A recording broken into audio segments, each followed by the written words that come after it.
Hey guys, welcome back to the channel. This is Katelyn, and today I'd like to introduce you guys to the first of the Art Tart Podcast interview series. And I'm really excited to start this series. We're going to be interviewing a lot of great artists and different content creators to just kind of get their insight and kind of some tips and tricks to the industry. And I hope it's really helpful to you guys. And I think it's going to be a really fun series. So today we have the head of the Geeks and Peeps, the explainers and entertainers. And I know for sure I'm one of her little oodle lollies. We have Rebecca Parham from Let Me Explain Studios. Welcome to the show. Hey. It's really, really good to be here. And I'm so glad to know that you're one of my little oodle lollies. Oh, yeah, for sure. So for those of you who don't know, Rebecca Parham has a animation channel where she has a lot of really great little animation stories about her life and experiences and, you know, artist problems and other things. It's really great. So if you want to check out her series or want to check out her channel, I'm going to have a link in the description below, but I'd really recommend checking her out. So I guess we'll just go ahead and jump right into this. Yeah, sure. So, awesome. All right. Well, tell me a little bit about yourself. What do you create on YouTube? I know I slightly covered it. And do you have like a full-time job that you do with content creation? Well, hello there, boys. My name is Rebecca Parham, and I love long walks on the beach and cartoons and anime and ramen noodles. Oh, gosh, can't get enough of ramen noodles. Well, anyways, my name is Rebecca Parham, and I am an animator, singer, voice actress, storyboard artist, a lot of different things rolled into one, and also a YouTuber these days. And I am the CEO of my own LLC, Let Me Explain Studios, and that happens to be the name of my channel. You can always look that up. And my day job essentially is I'm the CEO of Let Me Explain Studios, but that is a fancy way of saying that I'm a freelancer. So I basically just freelance under my company's name. And then when I'm not doing that, whenever I'm not working on client work, I'm doing my YouTube channel. And mostly what's on my YouTube channel is a lot of animated content, a lot of cartoons, like Katelyn said. It's a lot of stories from my life. There's a handful of like shorts. There's a Pokemon parody on there. And every now and then I come out on camera and, you know, talk to you guys face to face. And yeah, that's pretty much the long and short of the channel. Awesome. So what do you do for like freelance work? Is it mostly animation or do you do like illustrations? Oh gosh, it's a little bit of everything, and that's kind of how I try to advertise myself is, you know, if it is within my creative capabilities, I will do it for you. I've done singing before. I've done voiceover work before. I've done a lot of like the telephone systems and the corporate meetings. It's like, Initech is the most highest rated so-and-so in the industry. Right. And that's always fun when you get to do those kind of off-the-wall things. But it's mostly, I would say, animation, illustration, and a lot of web design, a lot of, you know, the brochures and the advertising. I've done a lot of kids work before, a lot of educational kids work. And lately, I've also been on like The Annoying Orange, and they just premiered my episode where I was a parody of Adele, which was a lot of fun. I got to my gosh, that's amazing. I got to really show off my singing capabilities, and that was fun. So I got to parody Hello, and my character's name is Adele Meat, and the song is called Jello. Oh my gosh, that's amazing. So I would highly suggest going over and looking at that because it turned out a lot better than I thought it was. Because I always cringe sometimes at my stuff because all I hear is where it needs to be improved. But I really liked how this turned out. Right. Oh, that's so great. And that's really awesome that I know that you went into it a little bit in some of your videos, that you've known some of the Annoying Orange guys for a bit. But that's really cool that you guys got to collaborate and do that fun little thing. So speaking of Annoying Orange, I know that you talked in a previous video about meeting up with them at VidCon before and all that. So I'm actually curious. We're going to kind of jump around on some of these questions, but I was wondering, what was one of the best experience that you've had since you've jumped into YouTube, now that you are collaborating with other YouTubers and such, but is there like a certain event that you were so happy that you were able to experience because of YouTube? Ah, gosh, there's so many. Like that's really, really a hard question for me because I have a treasured memory for just about all the different friends that I have in the YouTube community. I have just all these different moments that just mean so much to me, and that just all kind of conglomerate into just pure joy whenever I can go to VidCon and just experience it all within the span of 3 days. It's incredible. Gosh, I think one that really sticks out to me is being blindsided by Tomska the first time I met him. I don't know if anybody knows who Tomska is. He's a big name out here on YouTube. He's been doing this for about 10 years. He makes short comedy and sketch comedy, and he's got he was part of the Ed's World cartoon when that was still going up with him. But he followed me not long, like I think the same day that Things Animation Girls Say went viral. He followed me on Twitter, and I thought that was the extent of it. I thought, okay, we just follow each other on Twitter. But my second VidCon, and you can see this in one of my videos, but I just randomly walked by him in the convention hall, and he had like a short line of people waiting to see him. And so I got in line. I had my little book of YouTubers out. It's a book that I have all of the signatures of a lot of YouTubers in. And I get to the front, and he looks at me, and like there's this moment of realization on his face. He's like, oh. And I said, hi, I'm Rebecca Parham. And he's like, I know who you are. I know exactly who you are. And I'm like, oh, well, do you know me from Twitter? And he's like, I watch your channel. That's awesome. I watch your channel, and I'm one of your explainers and entertainers. And I was like, what? Are you kidding me? Are you kidding me? I had no idea that this YouTuber that I, looked up to creatively, and he was, this big name within the industry. I had no idea that he was watching every single one of my videos to the point where he could recognize my face. And I mean, I had maybe made like 3 appearances on camera at that time. So it was just kind of like this incredible surprise, to be shown that, there are big people out there, and they're the big names in the industry, and they're actually watching your stuff. And that's just, nothing compares to that moment. I can definitely tell you. Oh yeah, that's pretty amazing. Yeah, I had something similar. You probably know Draw with Jazza. He's a bigger art drawing channel. But I got to meet him at Adobe Max, and it was kind of crazy that he kind of knew who I was just based off of like Twitter interactions. So that's isn't that the greatest feeling? It's such an awesome feeling. It's so cool. So then I guess my next question for you would be like, when did you first realize that you really enjoyed creating animation and storytelling and just being a creative in general? And when did you know that that was what you wanted to do?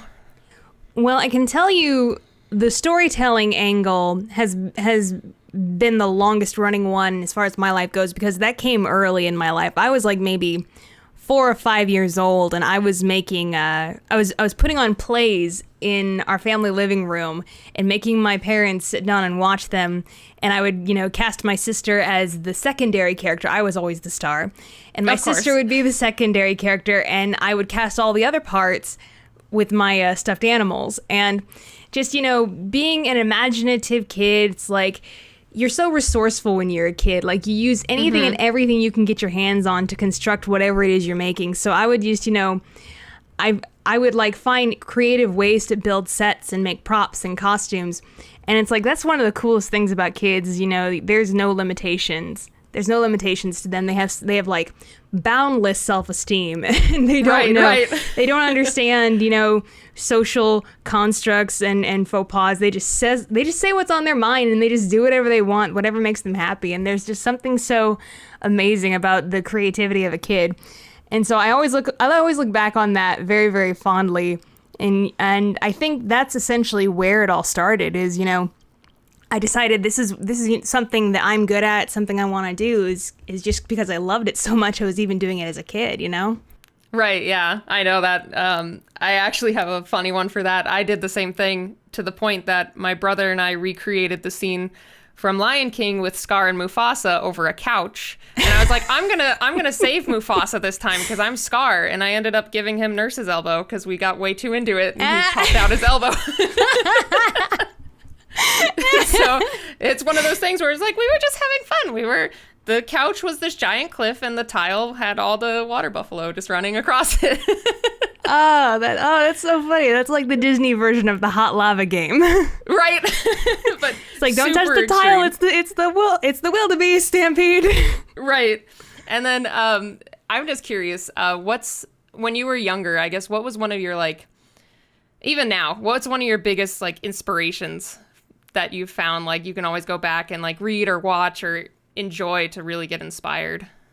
Gosh, I mean, I grew up on Disney. I mean, I'll be the first to tell you that I am a shameless Disney lover. I mean, I love going to the parks with my family all the time. It's one of my favorite places to go to and be. It's the best vacation. I love the movies, and even, some movies that I don't really think are my favorite, I will still sit down and enjoy. And I draw a lot of inspiration from the mastery that is in the history of those movies. I've said this before in other interviews. One of my favorite animators of all time is Glenn Keane, and he is responsible for Ariel, specifically Part of Your World is one of his most famous sequences that he animated. He was responsible for Beast and Beauty and the Beast, and I am so inspired by his work, just by the sheer mastery of his technique and of his pencil drawings. There's nothing more appealing to me than a Glenn Keane pencil drawing. Right, they're gorgeous. They're absolutely gorgeous, and they're so full of life. And if you ever listen to him talk about animation, it fills you with such inspiration because he loves it so much, and it shows in the way he talks about it. And he sees beauty in everything, and I really like seeing the world that way. I love seeing the beauty in shapes and curves and color and all of that.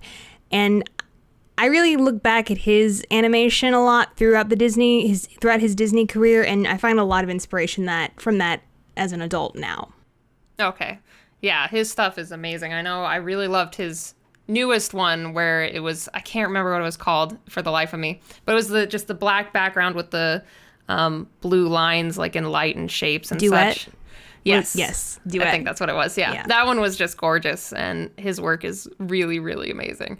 And then I bet going along with that, you probably appreciate the nuances of animation even more, since that's what you do. Like, I can look at it and be like, oh, that's so pretty, but for you to really appreciate all the little things he does. Well, and I've always thought it's the craziest thing to me that I'm an animator myself. I mean, I'm not the best in the world, but I am an animator myself. I make a living out of it. And there are times where I will just be looking at somebody else's animation and just be in awe of it. Be in awe of how was this accomplished? How was the subtlety of this character accomplished? This is a series of pencil drawings. Right. How everything is kept on model. This character clearly shows. You don't even have to like hear what the character is saying to understand this character just through this like 4-second clip of them moving and talking. And I'm just like, I am so very much in awe of the art form. And I think that's, that's when you know that you are in the right career. You're in the right industry, is when you just love it so much and you stand in awe of it all the time, no matter how deep you dive into it. Yeah. That's so amazing. I know I love looking at ones and, like you said, just being able to see just like that, who the character is, what their personality is, and everything just from maybe the way they stand or walk. I think that's amazing when an animator can convey that. Absolutely. So then my next question, speaking of animation, what's your typical process for creating one of your animated videos on your channel? Well, okay, I'm going to preemptively say that this process is not the way you do things in the industry, and it's certainly not how I do my client work. If any future clients or current clients are listening to this right now, this is not how I'm handling your project.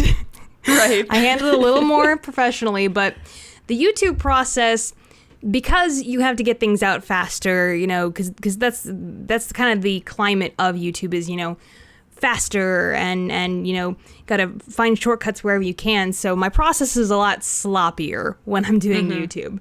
And I'm also the only person looking at the scripts and the assets, and so I'm not having to like pass it on to someone and worry if they're gonna be able to read my awful handwriting, Yeah. Yeah. So it ultimately it ultimately goes like this. The process starts for one of my animated videos.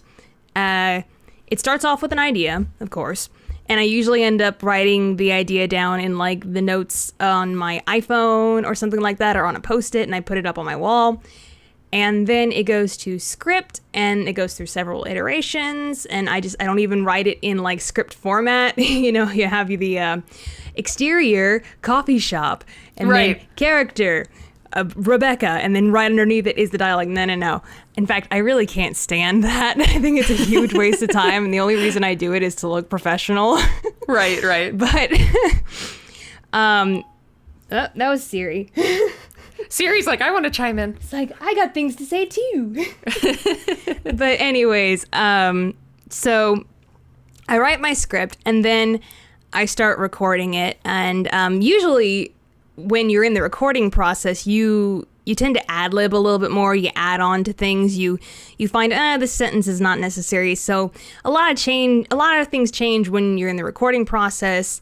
And then then I finish recording, and then I put it into Premiere, and I start mixing the narration. I put all the good takes together, find the general pacing of it, and of course that's liable to change along in the process too. So then, after I've got the narration nailed down and the pacing of the narration nailed down, believe it or not, the first thing I do is I figure out what the background color is going to be. Because for anybody who has seen all of my cartoons, or a lot of my cartoons, the visual style is basically, you have this textured, colored background, and then everything else, all the action happens on top of it. And for me, every single one of my stories has a color associated to it. And I try to think of it as having a certain color associated to it. And that can be lending itself to the atmosphere I want to create, or maybe the place that the story happened has a certain color that's representative to me. Like, the reason there's this one video I did, my teacher murdered someone, and I made that color orange, because to me, orange is one of those difficult colors. Right. It's difficult creatively. It's very in your face. It's very bright and loud. And it's hard it doesn't play well with a lot of other colors. It's kind of like yellow. Yellow's that way too. Yeah. And so I made the background of that orange because it kind of highlights how difficult this teacher was. And if you go and watch that video, you'll understand what I mean. So I always try to nail down what essentially the color of this story is, and that kind of defines the entire visual style of the video. So that's a funny thing that I never thought I would have to do. But yeah, thinking of the background color. So after background, I go on to layout, which is basically planning out all the shots. And then there's animation. And then you just put all the clips together into Premiere, and you edit, and you add sound effects. And then I create an outro slate, export it, and then I make a thumbnail. And that's pretty much the entire process. That's really interesting about, I specifically really think that's interesting about the background color, because I do notice that in your videos, obviously, the color changes, but I didn't think about the juxtaposition of like the orange for specifically that one. And it does make sense because, you know, the color invokes so many different moods and feels. So that's such a cool little fact. I never knew that. That's pretty dang cool. Yeah. I mean, it's so funny because when you're creating something, you can have a reason for anything. Like, you can make up symbolism wherever you like, and it, for some reason, a lot of the time it works, you know? Unless, you know, it's your weird symbolism, then nobody else would understand it. But like, right. I'm going to have the character blink twice right here because they're flustered and it represents this in my mind. It represents this thought in my mind, and it comes across, you know? This color represents this, you know? I did work for Danebo a few years ago, and he gave me a song called Stuck in an Emo Band, and I made the entire color scheme of everything but the main character blue, and then the main character was wearing an orange shirt. And the symbolatry of that is blue and orange are complement colors, and they really stand out when you put them next to each other. So he really popped against the blue background, and that was to say that the main character didn't belong in this environment because he was stuck in an emo band and he hated it. So right. So you can use, it's so great when you can use elements like that and really push symbolism because it all registers subconsciously to the audience. And I love that. I geek out about that kind of stuff. Yeah, I know. I love color psychology and just the idea of like, red is typically anger, passion, things like that. And green can give like a sickly vibe or just something evil or something. There's so much behind color psychology, and just adding that little bit into the animations is pretty dang cool. It is. It's really awesome. So then my next question is, during your process of building up your career, getting your freelance set up and your YouTube set up, what were some of the hardest roadblocks you found while pursuing your career? Oh my gosh. I will say it wasn't really after when I was trying to set up my career where I hit the biggest roadblock. It was actually during school.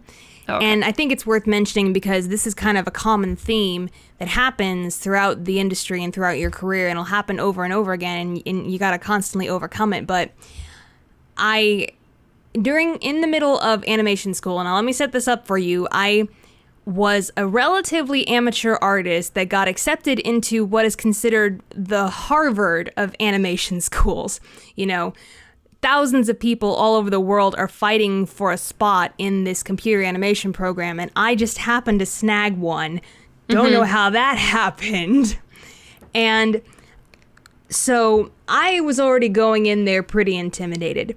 And I think it was my second year, I completely failed one of my animation classes. And with the way that this school's curriculum was set up, if you failed one of your major classes, you were out of the major entirely. Oh, yeah, they that's tough. just kicked you out entirely.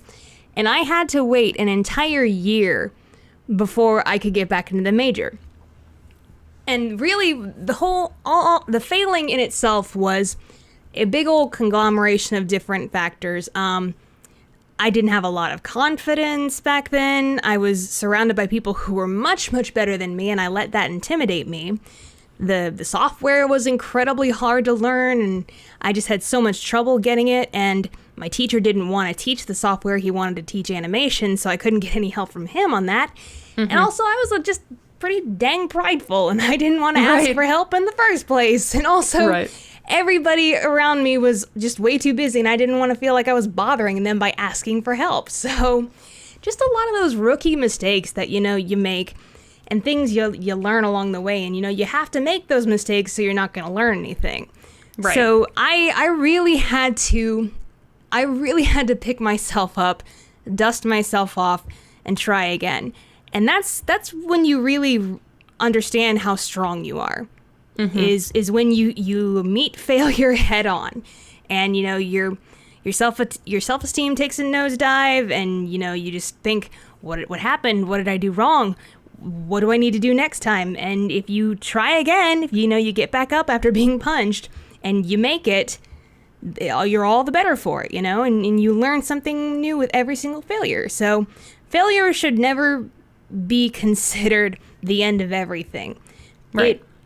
It's necessary, and you're going to see it repeatedly throughout your entire career, so you might as well just get used to it. You embrace it, just think of it as a learning experience. Yeah, it's really common. I think a lot of young artists, because I know I had the same thing when I first started with artwork. I was also super, super prideful. I'm like, my art is the best art. And I think that's what a lot of young artists suffer from, is that, and not wanting to ask for help or seek the certain guidance they need. And on top of it, I think a lot of art schools share that similar mentality of, if you fail, you have to either start that year over, or there's something that gets in the way. Because even at Arizona State University here, when I was in the graphic design major, I started it for the first year. I failed one of the courses and I wasn't accepted because after 1 year, they cut half the class and only half would continue on. Oh, gosh. So since I failed one class, they cut me from the half. Yeah. It's just one of those things that is really common with a lot of art schools. And I don't think a lot of younger artists are really ready to experience that, along with even like applying for jobs or trying to get that one dream goal, like it might not happen the first time. Well, and one thing that I see is usually a deal breaker for a lot of young artists is the inability to take criticism. Yes. Like that is possibly the biggest career killer you could ever put upon yourself, is to just not be able to accept criticism, to take criticism personally. Because guess what? It happens every day in the industry. I mean, in studios, they're called dailies. I mean, they happen every single day, and you present your work to your superiors and to your peers, and they rip it apart. And it's all for the good of the project. It's all for, making the project the best version that it can be. And it helps you, too. Like, you really should think of criticism as a means of getting better and growing as an artist. And a lot of people just take it way, way too personally. And some people just never get over that. And that's kind of that dividing line of who can make it and who can't. Yeah, I think that's a really good point. I think a lot of artists should really be more open to criticism, because even I know when I was younger, I was also very prideful, and I still sometimes get a little defensive of my work, but I guess there's a difference between being, not defensive, but confident in your work, and then being open to hear the feedback, then basically shutting everyone down and being like, no, this is the best. So I think it is a very important point for any artist listening to this. For sure, open your ears to criticism. You will have to kind of filter through it, because even just being a YouTube creator, you probably also get the comments of like, animate better or things like that, like just random, not constructive it's like, criticism. Oh gosh, it's worse. It's like, I don't like this, do better. Thanks. I get those all the time. That's great. That's great advice for me to work off of. Just do better. Just make better. I don't know what to make better, but just do better. And it's just like, I don't like it. Well, okay, what do you want me to do then? I don't know. I just don't like it. It's okay. It's then don't watch. Like, and that's another thing, is like learning how to give constructive criticism is another skill that a lot of artists need to be able to pick up. And it's kind of this balance between, don't be like way, way, way harsh on the person, kind of do the whole, kiss and slap thing of, this is what I like about your work, now slap, this is what's wrong with it. Yeah, like, I like your shading here, but your anatomy on the arm is incorrect. It's like that type of thing. And really, and it's the same case of, don't take it personally. Like, don't go into constructive criticism trying to hurt the person's feelings, and, kind of take them into consideration that they worked hard on this. And, they put a lot of effort and a lot of love into it. So just be kind and be polite. And that's also another bit of advice for anybody who wants to work in the industry, is just be polite. Be polite, be kind, because this is a small industry. You're going to be working with people over and over and over again in different studios. I mean, you could be working with someone for like 3 years on a project, say goodbye to them, and in another 3 years you'll be working with them again. Right. So you can't burn bridges. You absolutely cannot burn bridges. So it only does you good to be kind and polite to people, Yeah. And not to make enemies in this industry. You really, really can't do that unless, you don't want to stay in the industry for that long. Right. And the art industry in general, I think it's much better to make good, strong connections with other artists instead of burning bridges between them. Because, I mean, there are a lot of artists out there, but I think publicly we're all kind of still a smaller community in a way. So it's really good to at least have good connections with different artists, because you never know. Like you said, you might be working with them one day, or they might help you out one day, or you might help them out. Oh, well, I get so many clients because of my friends from the industry. I mean, I get so, like, if they don't have time for a certain client, or that's not, a project that fits their creative style, and they're like, oh, I know Becca would be perfect for this, and they send them my way, and I get a lot of work that way. And I mean, heck, just today I sent a lot of people to this one client because I couldn't take on his. So it is helpful. I mean, you help people, you scratch my back, I scratch yours. And that's what I really, really like about the animation industry. I like the fact that we try as hard as we can to get along, just because we have to, Right. There's not a lot of backstabbing. It's not to say that there isn't backstabbing and there's not divas out there and there's not poisonous, toxic people, because there are. But in general, the brand of people that you work with in the animation industry are very kind, happy, glad to be alive, doing what I love, even though I'm barely making ends meet, but I still love it kind of people. Very down-to-earth people. Probably the most down-to-earth people you will ever meet in the Hollywood entertainment industry, in my personal opinion. Yeah, I think so, for sure. At least from my small group of animation friends that I have. Very down-to-earth and really awesome people. Mm-hmm. But like you said, you guys have to be prepared for, if you get those, more diva vindictive people, it's going to happen. Oh, yeah. Yeah. Cool. Well, then I guess my next question would be, do you have any other further advice for any beginning artists or animators that are at least trying to get their footing or get their career started or just start going in the right direction? Are we talking about before school or after school? That's tough. Or because I'll throw this out here because it's such a big thing that the industry talks about. Is art school and animation school worth it? And to me, I really think it depends on what kind of person you are, what kind of learner you are. But at the same time, to me, the way I view school is the tutorial level to a very complex game that you will be playing for the rest of your life. Mm-hmm. Now, you can skip the tutorial level, but then you're going to be out there not knowing how the game works, and you're going to have to figure things out and blindly trudge about trying to figure things out. While at school, they've already taught you how the basics of the game work. You know what I mean?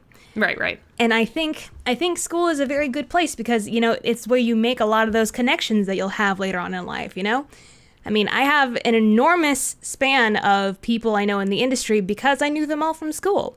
Mm-hmm. And they're the ones that pass people on to me and clients on to me. So I think school is more than just about, the technique and the ink and paint and learning the mechanics of animation. It's also about, building the ability to take criticism, to present in front of people, just to kind of make those bonds that are going to matter later on in the industry. Right. Yeah, I think school is the perfect starting ground for at least learning how to communicate with people effectively, learn how to, like you said, take criticism and learn how to give criticism effectively and create all of those connections that will last throughout your entire creative career. Let me also just say this for everybody out there. Never let anyone shame you for going into school. I mean, I understand it is tough going into the debt. Trust me, it is. But never, never, never let anyone make you feel bad for going to school and getting a degree. Because, I come from a family of entrepreneurs, and at the end of the day, if there are two candidates that are about the same as far as, experience and skills are concerned, we're more likely to take the person who has the degree. Right. I hate to say it. Yeah. But, that's the kind of industry that we live in right now. So I just say do what you feel most comfortable with and don't apologize for it. Mm-hmm. Yeah, just do what you want, do what you love, and go for it type of thing. So then do you have any other, further advice for in school, out of school? Any just starting advice for getting into the animation industry in general? Apply everywhere. Apply. At school one time we had this alumni who he would just talk about how he would just send his portfolio and demo reel to any studio, any and every studio he could find the address to. And it was even funnier that in his earliest years, not one of them replied back, except for one, and they just wanted to say, listen, we just wanted to tell you, your portfolio sucks. And he's like, okay. Poor thing. Yeah, so, but anywhere and everywhere you can, if you're really, really serious about getting a job, apply everywhere. Just no studios is too small. Heck, I'm a studio of one, and if I were offering jobs, heck, apply to me, because you can always learn something out there in the industry from any studio you find yourself at, and it can be what not to do. Like, you can have a really bad experience in a studio and say, well, this is not what not to do. This is how I'm not going to do things. And you're going to just pick up various skills, various techniques, especially software. Oh my gosh, you're going to pick up software so hardcore when you're out there in the industry, and you're being forced to perform beyond what you ever thought you could do. Especially, like Ringling was like that. My school was like that. They forced you to perform beyond your capabilities 100% of the time, and it really forced you to get really good really quick. Right. So just keep in mind that you are always going to be a student. No matter how old you get, no matter how long you are in this industry, you always have to stay a student and never stop learning. Pick up the new technology, see what the trends are in the industry, see where storytelling is moving with the future. I mean, one of the smartest things you can do right now is, if you're not on the YouTube scene, like you're an older animator and you're not on the YouTube scene, you should get on that, because that's the way trends are moving these days. And staying ahead of the trends is just good business, Yeah. And so any kind of new technology, any kind of new software, especially if it's starting to become widely used, like, say, I don't know, Harmony, Toon Boom, Storyboard Pro, pick up those things. Absolutely. If you can. Like, get a demo or something. Yeah. I think it's really important, like you said, finding the new programs and keeping your finger on the pulse of the industry, because everything is constantly shifting. Like, I didn't even have an Instagram a year and a half ago, but man, I jumped on that as soon as I saw art was kind of taken off on that platform. Oh goodness, the social media race is exhausting. It is. I remember listening to a podcast by Rhett and Link, and they were talking to Olga Kay, and she is at the time, she was the one that was really jumping onto Snapchat when it first hit the scene, and Periscope and all of these new social media platforms. And Rhett and Link were like, is it not the case when you hear there is a new social media app out there, don't you just get this sinking pit feeling in your stomach? And she's like, yes, because it's another thing that I have to upkeep. It's another thing where I have to log in, get my username so nobody else gets it, and upkeep it. And it felt for a while there, especially when Snapchat and Periscope kind of came out at the same time, that it's never going to stop.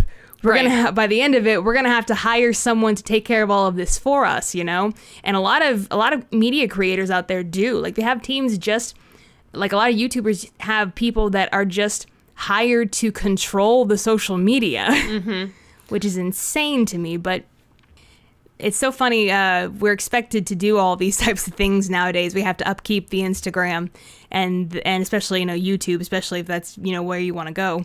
Yeah. But I personally, if you want to find me, your best bet is YouTube, Twitter, and Instagram. That's pretty much it. I have a Tumblr and a Facebook, but they've seen better days. Oh yeah, no, it's so hard to keep up so many social media platforms, especially when new ones come out every year. Because I have, oh my gosh, I have a DeviantArt that's super neglected. I have a Tumblr that's super neglected. I maybe keep up on Twitter and Instagram and YouTube, and then I have a Snapchat that I used for all of 2 months.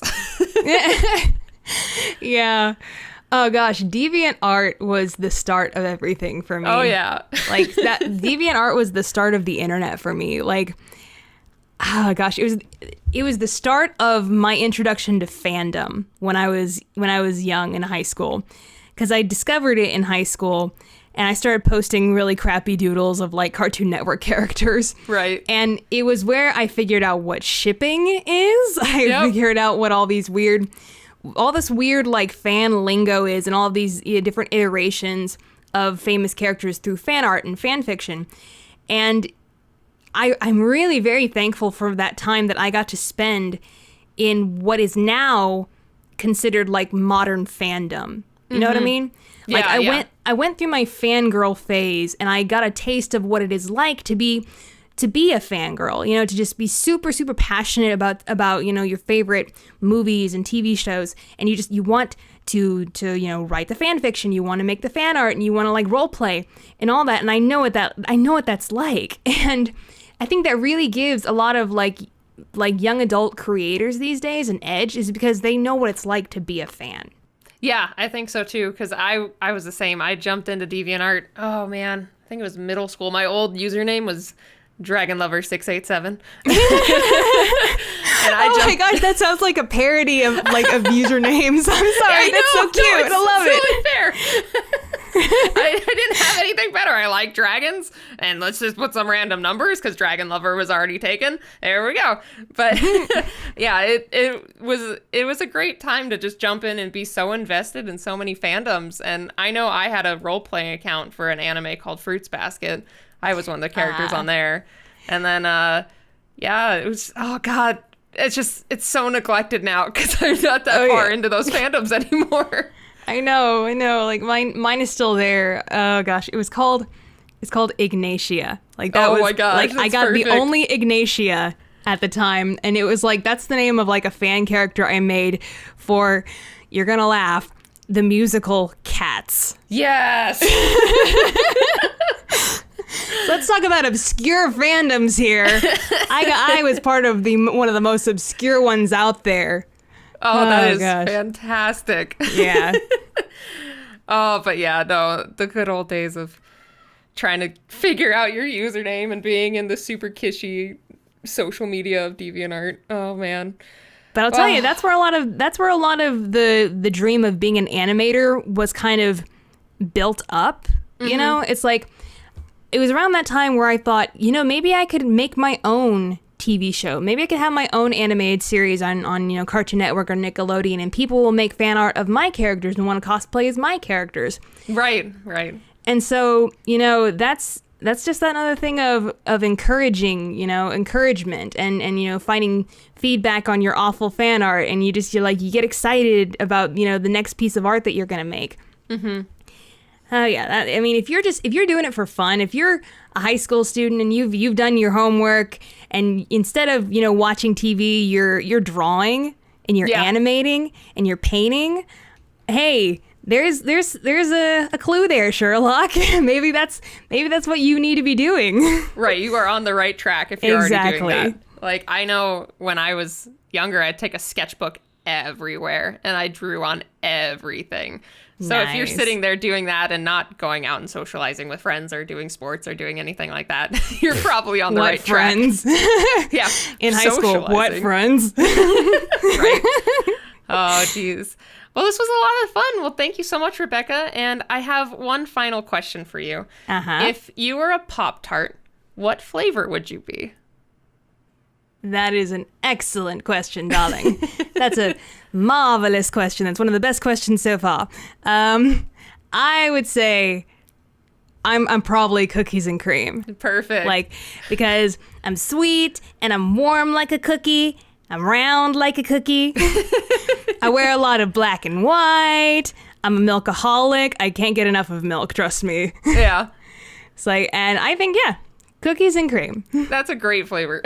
Well, thank you again for coming on, and I hope you guys found this helpful. But if you guys have any other questions or comments for us, I'd love if you left them down below. Probably I'll answer them since it's on my channel. I didn't think about that one. But where can they find you, Rebecca? Like your username for Twitter or anything else? My YouTube channel, as we said before, is Let Me Explain Studios, and you can find my Let Me Explain Studios Twitter account at LME_studios. And then you can find my personal Twitter account at Nacie, Nacie. And there's a story behind that, and I'll make a video of why that's my username. But that's where you're going to find me.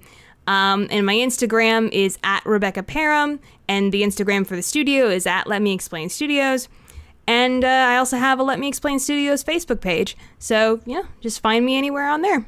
Awesome. I'll drop the links down for you guys in the description, but in case you're listening to this on, I don't know if this is going to go up on SoundCloud, but in case you're listening on SoundCloud, then you have all of the links there. But thank you again so much for coming out to the first Art Tarts podcast interview. And this was really fun. So thanks again. No, thank you. It was a pleasure. All right. Awesome. Well, I will see you guys next time. Bye, guys. Bye.